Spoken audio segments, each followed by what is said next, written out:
Picture this. One afternoon, your wealth stolen, your home leveled, the 10 people you love most gone. Most of us treat faith like a transaction. We do good, God protects us. But what happens when the hedge comes down? Today we're pulling back the curtain on a celestial wager that redefines suffering forever. From the courts of heaven to a pile of ash, this is the man who lost everything and found the one thing that can never be taken. There was a man who had everything. In the land of Uz, Job was the greatest man of the East, blameless, upright, wealthy beyond what modern kings would envy. But Job didn't just have things, he had peace. He believed his righteousness had built a wall around his family that nothing evil could touch.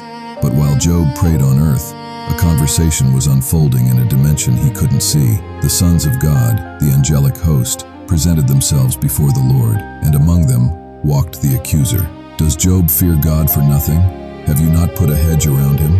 What if the hedge is gone? Satan's argument was razor sharp. Job doesn't love God. He loves God's blessings. Strip it all away, and he'll curse you to your face. It started like any other day.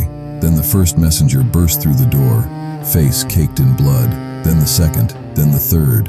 In minutes, Job's life became a casualty report. Livestock stolen, servants slaughtered. But it was the fourth messenger who shattered him. A mighty wind struck the house where all 10 of his children were feasting. The roof collapsed, no survivors. Job stood up. He didn't scream, he didn't curse. He did the most counterintuitive thing imaginable. He fell to the ground and worshipped. The Lord gave, and the Lord has taken away. Blessed be the name of the Lord. The accuser wasn't done. Skin for skin.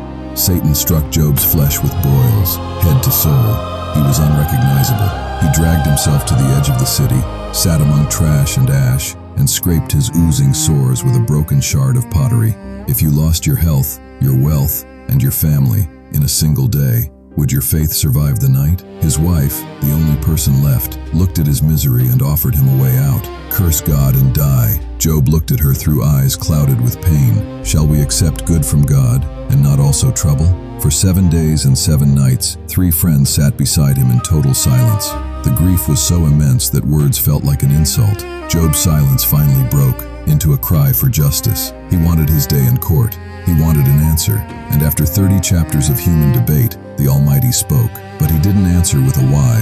He answered with a who. Where were you when I laid the foundations of the earth? God took Job on a tour of the cosmos, the whirling wheels of the heavens, the strength of the wild ox, the terrifying power of Leviathan. God wasn't bullying Job. He was revealing something. A mind that holds the stars in place can be trusted with a human life, even when that life is in pieces. For I know that my Redeemer lives. Job repented, not of sin, of pride. He'd been trying to understand a plan far above his pay grade. God restored everything, doubled it, 14,000 sheep, 6,000 camels, a new family. But here's the part nobody talks about. Satan bet that Job's faith was just a transaction. By choosing to worship in the ash, Job proved the devil a liar. Job's story is a mirror. In your darkest moment, the accuser will whisper that God has abandoned you, that your suffering is proof of your failure. But Scripture gives us a truth Job couldn't fully see. We have an advocate. Where Job had to plead his own case, we have Jesus Christ, the one who truly lost everything so we could gain eternity. Suffering isn't always a sign of God's anger. Sometimes it's the fire that prepares you for a glory you can't yet imagine. Trust the hand that holds the stars, even when you can't see the path.